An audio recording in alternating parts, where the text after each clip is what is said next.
Bueno, el acceso a una vivienda digna es un derecho consagrado en la Constitución. El Salvador, sin embargo, arrastra un alto déficit habitacional, en especial viviendas que carecen de servicios básicos, de acuerdo con el Plan Quinquenal de Desarrollo.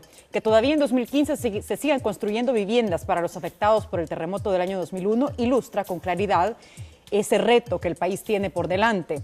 De los programas de construcción de vivienda, de mejoramiento de los entornos, así como de los marcos y leyes que rigen este derecho básico que es la vivienda, hablaremos este día con el viceministro de Vivienda, Roberto Goches. Existe ya un borrador del anteproyecto de Ley Nacional de Vivienda y Hábitat que está en fase de consulta. En términos concretos, ¿cuál es la razón de ser de esta ley? Bueno, en tu introducción hablaste muy claramente de que en El Salvador hay un enorme déficit de vivienda. Ese tiene causas estructurales en la normativa, en la forma de ver la vivienda en El Salvador. La vivienda tradicionalmente en El Salvador ha sido vista como una mercancía. Y nosotros, un gobierno del cambio, y el profesor Sánchez Cherén ha insistido que tenemos que transformar la visión hacia un derecho, como tal lo consagra la Constitución. Hay dos hechos inéditos en este proceso. El primero fue la formulación del plan y de la Política Nacional de Vivienda y Hábitat. Creo que jamás en el país, para solventar una deuda histórica, una deuda de más de 193 años, no estamos hablando de 30, 40 años, porque había una acumulación de la escasez de vivienda en la familia, fue trabajada con un grupo gestor. Ahora la presidencia pro tempore lo tiene la Asociación Salvadoreña de Ingenieros y Arquitectos ASIA, anteriormente la tuvo Hábitat para la Humanidad, pero en este grupo gestor hay 11 instituciones. Desde el Casalco a la Comisión Nacional de Pobladores, CONAPO, universidades, sociedad civil. Entonces el grupo gestor realmente ha avanzado y está finalizada. Se presentó el secretario técnico de la presidencia y al gabinete social. Se encuentra ahora en formulación una herramienta para la operativización de la misma. No es lo mismo poner al servicio de la población una gran cantidad de personas que de buena voluntad y con un compromiso real por el país se formula una ley o una política consensuada con todos los aportes, y otra cosa es echar a andar. Entonces para esto el PNUD y Roberto Valent, su representante residente, nos están colaborando en la operativización de la misma, a solicitud de la Secretaría Técnica de Planificación de la Presidencia, lo cual le va a dar más legitimidad. Tiene 6 ejes básicos. ¿Verdad? El déficit habitacional, que es el principal, el cuantitativo y cualitativo. El acceso al suelo, que en El Salvador, desde 1932, con la masacre de Martínez, con los indígenas, con nuestros pueblos originarios, se expropiaron todas las tierras comunales, ejidales, etcétera, y de ahí surgen un montón de capitales que existen ahora que se apropiaron de las tierras. Nunca las compraron, solo las explotaron durante años. Entonces tenemos que generar un mecanismo de acceso al suelo, de servicios básicos, de espacios públicos, equipamientos sociales, financiamiento. No hay un sistema de financiamiento de la vivienda en el país. Una competitividad tecnológica constructiva, cohesión social y un sistema institucional en marco legal, porque la vivienda y el hábitat tienen una simbiosis. No se puede hablar de 4 paredes y un techo como vivienda. Si tú no tienes los servicios básicos, no tienes acceso a vías en buenas condiciones, al empleo, a la educación, a la salud, al trabajo, no puedes hablar de vivienda. Entonces, esta ha sido, digamos, la hoja de ruta con la que el equipo gestor ha trabajado. Hay sectores vulnerables, viceministro, como lo son los adultos mayores, que tienen necesidades reales de una vivienda. ¿Ellos están contemplados dentro de este anteproyecto de ley? Claro, en el anteproyecto de ley primero hay una política inclusiva que ha caracterizado a los 2 gobiernos del cambio. De la presidencia de Mauricio Funes, que se creó la Secretaría de Inclusión Social, y que mandaron claros mensajes de la inclusión. Obviamente ahora se profundiza esas políticas y los adultos mayores están considerados. Antes en la ley se pedía que los constructores por cada 100 viviendas dejaran una un diseño de una vivienda de accesibilidad universal, el diseño. Hoy estamos pidiendo que se deje ya construida, con anchos de puertas suficientes para las sillas de ruedas, para los servicios sanitarios, etc. Entonces se ha avanzado en eso y otro conjunto de leyes que habían sido deudas históricas. La ley de notificaciones y parcelaciones, por ejemplo. ¿Cuánta gente ha escuchado que ha sido estafada? Notificadores que están presos por haber estafado a la gente, haber vendido 1 o 2 o 3 veces el mismo lote y nunca le dieron escritura. En ese caso ya llevamos cerca de 21,000 parcelaciones legalizadas, lo que significa cerca de 60,000 lotes.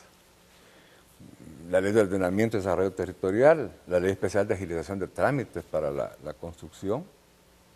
Y está en discusión de reformas en la Asamblea vinculadas a que se realice el otorgamiento de los trámites, porque las leyes siempre son perfectibles. Y nos dimos cuenta de que la gente cuando dicen, echa la ley, echa la trampa, ¿verdad? Nos quisieron, y algunos se aprovecharon de la ley de notificaciones, y no eran notificaciones existentes que estamos regularizando, sino que estaban metiendo nuevas notificaciones como existentes. Eso es ilegal. Entonces estamos en ese proceso para avanzar. Tu pregunta específica del anteproyecto de ley de vivienda y hábitat, que le vamos a dar vuelta al nombre, va a ser hábitat y vivienda, porque realmente es más comprensivo. Y el borrador está concluido. El anteproyecto se encuentra en este momento en una etapa de consulta con los miembros del grupo gestor. Posteriormente se va a proceder a hacer presentaciones con la comisión en la Asamblea Legislativa. Y en la Secretaría Técnica de la Presidencia se está trabajando en el reglamento operativo para la Ley de Ordenamiento y Desarrollo Territorial, que quedó la ley, pero no quedó la forma de operativizarla. Entonces ha sido un reto bastante grande del viceministerio, con todo el equipo y estos grupos de la sociedad importantes, imprescindibles, para avanzar en este proceso. A ver, me llama la atención este dato y que corresponde al Informe de Desarrollo Humano del año 2013. Dice, solo el 28% de los hogares del país pueden pagar la cuota de un crédito de $13,500, el costo de una vivienda de interés social digna a un plazo de 25 años. ¿Qué hace el gobierno ante esta realidad? Bueno, ese es de los retos más grandes que existen. Hasta ahora, por ejemplo, tenemos varios programas, construcción de viviendas permanentes, mejoramiento de asentamientos urbanos precarios, mejoramiento de pisos en municipios de pobreza severa extrema en el país y otros proyectos habitacionales que pensamos iniciar en el Centro Histórico de San Salvador a través de cooperativas de vivienda y ayuda mutua. El problema fundamental está que si se sigue viendo la vivienda como una mercancía, el dato tuyo es correcto, porque la gente no puede pagar siempre la vivienda. Y el reto es transformarla al derecho. Y para eso hay diferentes mecanismos. Está, le dicen leasing social, la vivienda de alquiler, que aquí ha sido desechada. Pero francamente, cuando vemos el entorno mundial, ahora en la globalización tú tienes que comparar, nuestra herencia española posiblemente marcó una forma de vivir. En España los que poseen viviendas son propias, el 95%. En Alemania, Holanda, Bélgica, solo el 35% tiene vivienda propia. El resto tiene vivienda en alquiler. Porque se mueven según se mueven sus empleos, sus estudios. Y al hacer cálculos, les sale más barato. Y de ahí se deriva lo que se llama el leasing social. Si una familia llega a un lugar y dice, no, aquí me gusta, después de 24 meses de estar pagando puntualmente, entonces pasa a ser un arrendamiento con promesa de venta. Y lo que ha pagado durante los otros años se convierte en la prima. Entonces estamos buscando todas las modalidades posibles de acceso para que este sea realmente un derecho. ¿Qué hemos hecho hasta ahora? Una inversión de $148 millones que ha beneficiado a 51,000 familias en el país. Durante el quinquenio anterior, el impacto fue mayor, fue cerca del 20% del déficit que se impactó, el déficit cualitativo, no del cuantitativo, que es la cantidad de viviendas. Desgraciadamente, eso hay que reconocerlo, todos estos proyectos son con préstamos internacionales. Y es No es lo más deseable y creo que no es sostenible que un país resuelva su problema de vivienda a través de préstamos. Lo que tenemos que generar es que esté en la política y en la ley son mecanismos de financiamiento para que el país resuelva su problema con fondos propios. Aquí quitaron el impuesto al patrimonio. Aquí quitaron la cotización al Fondo Social para la Vivienda. Quitaron un montón de cosas para no afectar a los que habían mandado en el país y que quieren recuperar El Salvador para volver a recuperar su finca y seguir explotándola a su gusto. Entonces quitaron todo aquello que les causaba costos y les disminuía ganancias. Y muchas cosas le hicieron a cambio del IVA, dijeron, bueno, que no pagan impuestos al patrimonio, pero el IVA lo va a compensar. Son dos cosas diferentes. Mira, cuando el Ministerio de Obras Públicas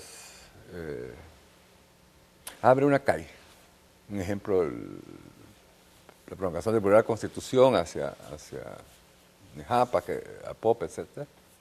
Ahí la vara costaba 83 centavos de dólar. Ahora no la encontrás por menos de 83 centavos, de 83 dólares. Una ganancia para los que han tenido tierras ahí de cerca de $830,000 por manzana, solamente porque el gobierno hizo una obra. Pero no hay una captura del plusvalor. Tiene que haber una ley que realmente, si alguien se beneficia de 83 a 830,000, bueno, una parte tiene que retornar al gobierno para poder seguir haciendo obras sin préstamo. Entonces hay una serie, el impuesto predial. ¿Sabes tú que en toda América Latina, en todo el continente americano, más bien, solo Cuba y El Salvador no tenemos impuesto predial? Y es un mecanismo no solamente tributario, sino que es un mecanismo que ayuda a incentivar y a desincentivar ciertos aspectos. Si nosotros, por ejemplo, en los planes directores que están realizando, el plan de ordenamiento territorial de Jiquilisco, por ejemplo, si se quiere que haya hoteles, por decir algo, el impuesto predial pudiera ser menos el 10% y acreditárselo como una deuda que tiene que pagar a largo plazo. Pero si no se quiere que se pongan hoteles de determinada categoría, porque es un sitio Ramsar, un sitio protegido, un área frágil, bueno, tendrían que pagar $100 por metro cuadrado, pues. Entonces hay formas de incentivar y desincentivar, evitar la especulación en el suelo urbano. Tú ves que botan enormes casas para hacer estacionamiento. Esa es pura especulación, a que el gobierno invierta, a que haya más desarrollo para que los terrenos tengan más valor. En Colombia le dicen son terrenos de engorde, dicen. Los ponen a pastar ahí para que vayan engordando y adquiriendo más valor. Eso no se vale. No se vale porque está jugando con la necesidad de las personas. Se está jugando con la necesidad y con el derecho constitucional del acceso a la vivienda. Y esas tierras ociosas debiesen ser penalizadas a través de un impuesto que si este año no se construye, sube el 10% al siguiente, hasta que o lo construyen y lo ocupan o lo venden. El principal programa del viceministerio, al menos desde el punto de vista de la inversión, es el de mejoramiento de asentamientos urbanos. ¿En qué consiste este programa y cuántas familias beneficia? Bueno, eso es un programa que realmente ha sido un éxito.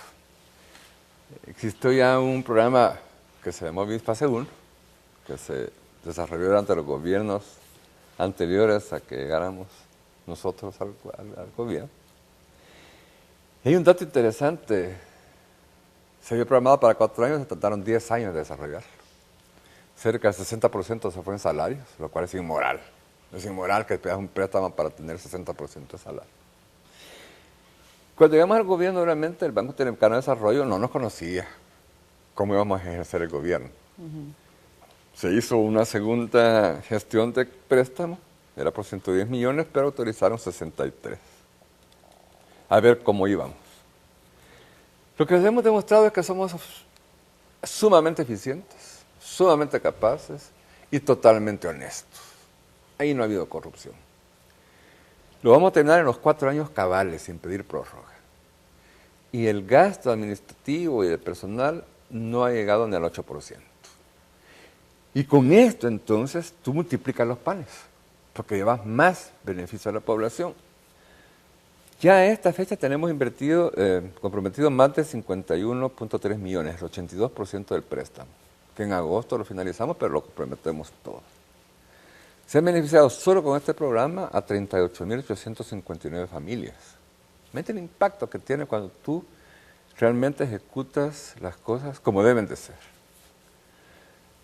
Hay un programa que al principio la gente no le tenía mucha confianza, que era sustituir los pisos de tierra por pisos de mortero.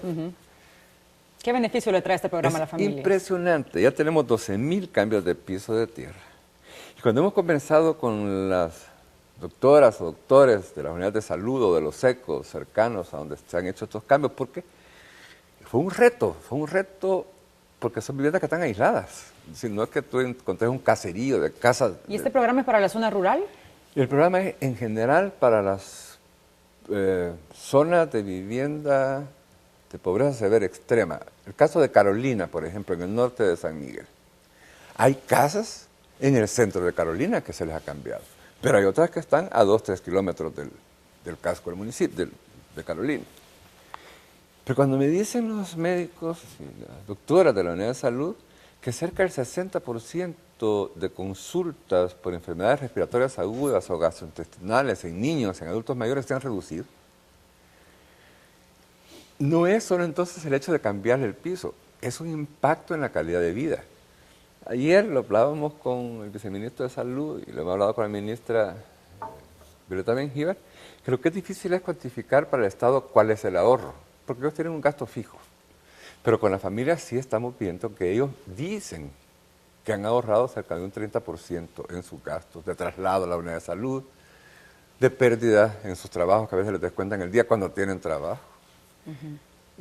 compra de medicinas. Entonces, no solamente es el cambio del piso y que la gente esté, digamos, en un ambiente más limpio, sino que la repercusión que tiene en la salud y en la productividad. Revisando el plan quinquenal, ahí establecen como metas también disminuir el déficit habitacional. Hablamos de cualitativo 3 puntos y cuantitativo 2 puntos, pero para que la gente nos entienda, ¿de cuántas viviendas estamos hablando? Bueno, la verdad es que como ha habido un censo en 2007, que fue un censo bastante sesgado, no fue un censo real. Nosotros hemos tenido que extrapolar y estimamos que hay más o menos 500.000 viviendas entre cuantitativas y cualitativas, un 80% en cualitativas y un 20% en cuantitativas. Entonces, hablamos de 3 puntos, es un 3% de 500.000, pues estamos hablando casi de 100.000 viviendas más o menos.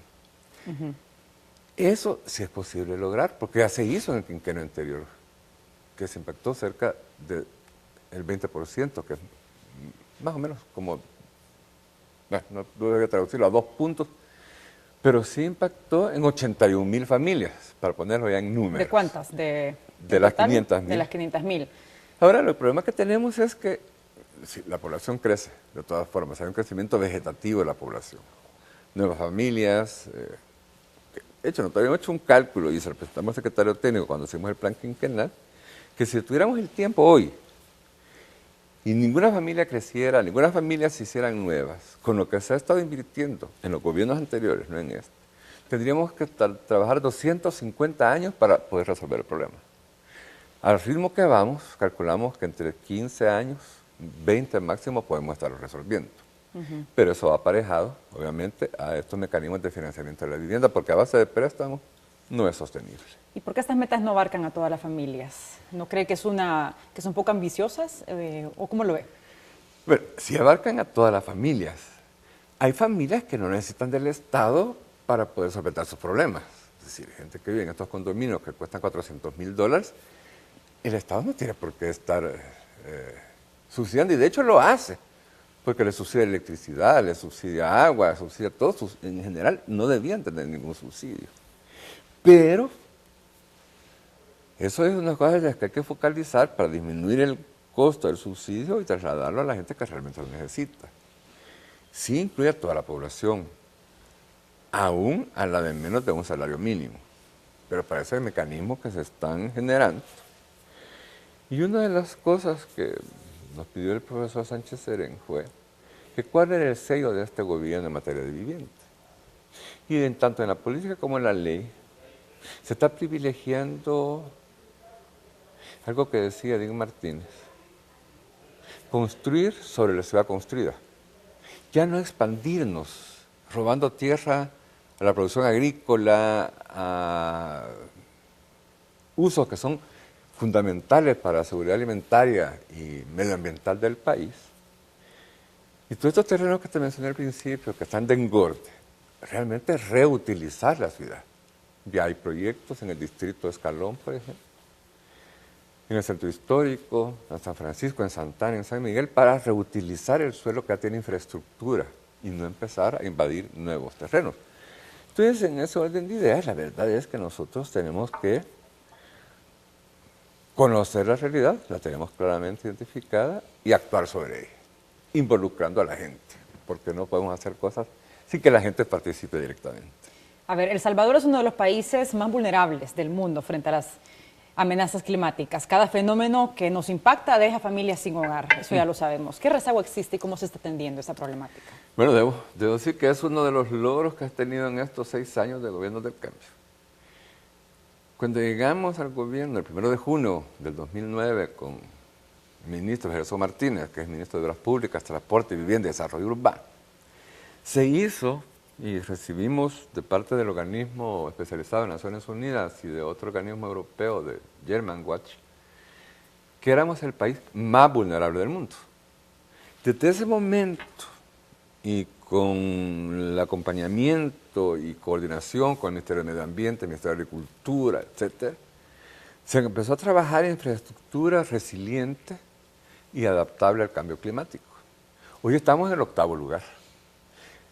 Eso la gente no le pone atención, pero que en 6 años, por hacer el tiempo así global, se ha pasado del primer lugar en vulnerabilidad al 8º. Eso significa que ha habido una inversión y una nueva forma de construir las cosas. Como decía Einstein, no podemos esperar tener resultados diferentes, hacemos las cosas de la misma manera. Ahora se han hecho las cosas de manera diferente y tenemos resultados diferentes. Los puentes ya no sufren daños porque ahora las cimentaciones no son superficiales sino que profundas. De todas las viviendas que se han intervenido, una a raíz del fenómeno asociado con Ida, nos llamamos Nuevo Verapaz, la gente le puso Colonia San José, ellos no han tenido pero ni una gotera, porque a pesar de que no los desarraigamos de su lugar ni rompimos sus tejidos sociales, pero se movieron a un terreno en donde no había ningún riesgo de fenómenos hidrometeorológicos y aún de fenómenos sísmicos porque se construyó con un sistema sismo resistente. Entonces son más de 32 proyectos que involucran a 18,000 familias que ya no tienen ningún riesgo, ni han tenido ni una gotera, como te repito. Entonces eso ya te cambia la calidad de vida porque las cosas se hacen de forma diferente. Por ejemplo, en Santiago de María, en Usulután, todavía se están construyendo viviendas para los afectados del terremoto del 2001, entiendo sí, yo. 388. Han tenido que esperar 14 años estas familias. Esa es una cosa que les decía yo ayer, que estuvimos, anteayer, que estuvimos en Santa María, municipio de Usulután. Me decían, hemos esperado 14 años. Sí, pero la solicitud y la evaluación llegó al viceministerio hace 18 meses. Entonces, obviamente que hay una deuda, y eso se reconoce. El Estado ¿Por qué tiene una llegó deuda. hace 18 meses la solicitud? Porque mira, hay todo un proceso. Es decir, las familias primero tienen que se tienen que calificar. Ir al sitio donde está el registro único de beneficiarios, pedir la carencia de bienes, certificar que no han recibido una casa antes, porque ya había sucedido eso. Y ese proceso toma unos 6 meses en depurar el listado que proponen usualmente las alcaldías, porque aquí se trabaja unido el gobierno central con el gobierno local, sin importar cuál es la bandera política del municipio, ni sus habitantes. Lo que se ve es que hayan sido afectados por un fenómeno meteorológico o sísmico. Y en ese sentido, los gobiernos anteriores no les pusieron atención. Era una perversa forma politiquera de que cada vez que había un desastre, había el alcalde, o el gobernador, o el presidente a regalar láminas y cuartones, lo dejaban en el mismo lugar.